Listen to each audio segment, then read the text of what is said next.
ప్రభువును రక్షకుడైన యేసు క్రీస్తు అతి శ్రేష్టమైన నామాన్ని బట్టి ఈ ఉదయకాల హోసన్న దైవ సందేశాలు అనే కార్యక్రమాన్ని వింటున్న దేవుని బిడలను మీకు శుభం కలుగునగాక. అందరికీ హృదయపూర్వక వందనాలు. మన జీవితంలో ఎల్లప్పుడూ మన గురించి ఒక బాధ్యతగా ఉండి మనకు ఆలోచన చెప్పి మేలు చేస్తూ ఆదరిస్తూ మన బరువును మోసేవాళ్ళు మనకుంటే, వాళ్ళు కుటుంబ సభ్యులై ఉంటే ఎంత ఆనందపడతారు, ఎంత సంతోషిస్తాం. తండ్రి అంటున్నాడు, కొడుకులు అక్కరకు వచ్చారండి, చేతికి ఎదిగి వచ్చారు అంటే తన ఆనందం ఏంటంటే తాను మోసే బరువంతా ఇక మీదట వాళ్ళు పంచుకుంటారు, నేను క్షేమంగా ఉండగలను. కొన్నిసార్లు పరిస్థితులన్నీ తారుమారయ్యి ఒక సుఖమైన జీవితం కానీ వ్యాపారం కానీ జీవనోపాధి స్థిరపడిన తర్వాత తండ్రి ముఖంలో ఎంత కాంతి ఉండదు. చాలా కాలం కష్టాలు పడ్డాం కానండి, ఇప్పుడు పరిస్థితులన్నీ చక్కపరచబడ్డాయి, ప్రశాంతంగా ఉంటున్నాం అనే మాట వింటాంగా. అది ఎంత ఆనందంగా అనిపిస్తుంది. మన వ్యక్తిగత జీవితంలో సమస్యలు వస్తూనే ఉంటాయి, ఇరుకు ఇబ్బందులు ఎదురవుతూనే ఉంటాయి, కంగారు పడనక్కర్లేదు. కానీ ఒక్కడ మాత్రం నిజం, మనం ఏది అనుభవించాలో ఏది పొందాలో అంతా చేసే సృష్టికర్త ఉన్నాడు. యెహెజ్కేలు గ్రంథం 34వ అధ్యాయము 15వ వాక్యంలో ఇలాగ రాయబడింది, నేనే నా గొర్రెలను మేపి పరుండబెట్టేదను. ఎంత చక్కగా రాయబడింది. నేనే నా గొర్రెలను మేపి పరుండబెట్టేదను. గొర్రె కోరుకునేది రెండే కదా, ఒకటి మేత, రెండు ప్రశాంత వాతావరణంలో తాను హాయిగా జీవించగలగాలి. గొర్రె అనగానే తనంతట తాను ఏం చేసుకోలేంది. కాపరి మీద నమ్మకం ఉంటుంది, కాపరి మాటలో నడుస్తుంది, కాపరి వెనకే వెళుతుంది. కాపరిని నమ్మినంతగా గొర్రె ఎవరిని నమ్మదు.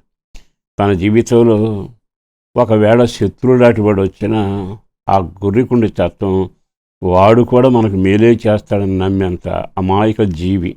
ఒక్క మాట చెప్పాలి, మన వ్యక్తిగత జీవితంలో ఎప్పుడైతే దేవుని గొర్రెలాగా మారతామో అంటే గొర్రెకుండే లక్షణాలు నీకు నాకు మనకు ఉంటే అవి దీవెనకరం అని బైబిల్ చెబుతూ, దేవుని గొర్రెగా నీవు మారగలగాలి. నేనే నా గొర్రెలను అంటున్నాడంటే ఆయన గొర్రెగా నీవు మారి, నా ఆధారం ఆయనే, నా కాపుదల ఆయనే, నా పోషణ ఆయనే, ఆయనే నమ్ముతాను, ఆయనతో నడుస్తాను, ఆయన వెనకే వెళతాను అని ఎప్పుడైతే నీ సొంత ఆలోచనలు పక్కన పెట్టి నీకు నీవుగా నిర్ణయాలు చేసుకోవడం ఆపేసి ఒక్క క్షణం నువ్వు ముందుకు వెళ్ళగలిగితే ఆయన అంటాడు, నేనే మేపుతాను ఈ గొర్రెను, నేనే పరుండబెడతాను, నేనే క్షేమం కలుగచేస్తాను. ఆహా, ఎంత దీవెనకరమైన మాట. దేవుడు నిన్ను గొర్రెలాగా స్వీకరించి మేపడం మొదలు పెడితే అంటే అర్థం ఏమిటి, నీకేది అవసరమో, నువ్వు ఏ మేత తినాలో, ఎంత ఆరోగ్యంగా ఎంత పుష్టిగా ఉండాలి అనుకుంటే నిన్ను గురించిన ఒక భారం, నిన్ను గురించిన ఒక బాధ్యత, నిన్ను గురించిన ఒక నిర్ణయం అంతా ఆయన చేస్తాడు. ఆయన గొర్రెగా నీవు మారితే. రెండవది పరుండ చేస్తాను అంటాడు. కీర్తనకారుడు రాశాడు కదా, ఆయన కృప చేత నేను ప్రశాంతంగా పడుకుంటాను, ఉదయాన్నే లేపుతాడు, అందరికంటే అన్నిటికంటే ఎక్కువ సంతోషం దీనివల్ల నాకు కలుగుతుంది అని. మరి ఈ మాటలు విన్నప్పుడల్లా ఈ పరుగెత్తుతున్న లోకంలో, హడావుడి ప్రపంచంలో, అవస్థల పరుగులు, ఎడుచూసిన ఇరుకులు, ఇబ్బందులు, శత్రుముఖ తరుముతున్న వేళ ఇటు ప్రశాంతత డబ్బులోనూ వ్యక్తిలోనూ నమ్మిన మన ఇంటి వారి ద్వారా జరగదానికంటే కూడా మేలైన కార్యం కాపరి చేయబోతున్నాడుగా. ఆయన చేతిలో గొర్రెలాగా మారడం అంటే నీ వ్యక్తిగతంగా ఆయనకిష్టం లేని అపవిత్ర కార్యాలన్నీ విడిచిపెట్టి నీవు ఎప్పుడైతే యేసుక్రీస్తు రక్తం ద్వారా కడగబడి జీవితాన్ని మార్చుకుని ఆయన దేవుడిగా అంగీకరిస్తావో ఆయన వెంటనే నా గొర్రెను నీకు పేరు పెడతాడు. ఇక నువ్వు ఆలోచించక్కర్లా, ప్రతిదీ ఆయనే చూసుకుని బాధ్యతగా వ్యవహరించి మేలు చేత కానీ, ఆరోగ్యం కానీ, పిల్లల మనుగడ కానీ, ఉద్యోగ వ్యాపారాలు కానీ చిక్కుల్లోంచి గాఢాంధకాలను తప్పించి ఇంటి నిండా ప్రశాంతత, గుండె నిండా సంతోషం, కంటి నుండి నిద్ర, కాపుదల దయచేసి నిన్ను నడిపించగలిగిన వాడుగా ఉంటాడు. అట్టి దేవుడు మనకు దొరికినప్పుడు ఉండే ప్రశాంతత ఇంత అంత అని చెప్పలేముగా. దేవుడు లేకుండా ఆస్తులు ఉంటాయి, కానీ అవస్థలు ఉంటాయి.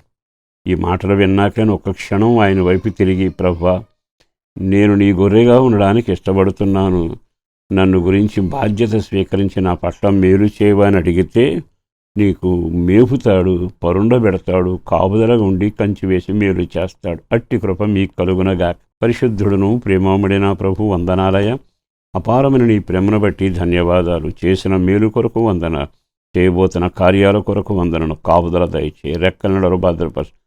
కృప వెంబడి కృపచేత నింపి నడిపించి మీరు మహిమ పొందాలని, కుటుంబ సభ్యుల కొరకు, పిల్లల మనుగడ కొరకు, వ్యాపార వ్యవసాయ ఉద్యోగాల కొరకును, ఆరోగ్యం కొరకును, ప్రార్థనా జీవితం కొరకును, రక్షణ భాగ్యం కొరకు ప్రార్థిస్తుండగా పెద్దల మీద, చిన్నల మీద, అందరి మీద చేతులుంచి జరగవలసిన వివాహాలు, కావలసిన సంతానం ఆ ఇంట కలుగు చేసి మేలు చేయమని యేసు పేరట వేడుచున్నాం తండ్రి.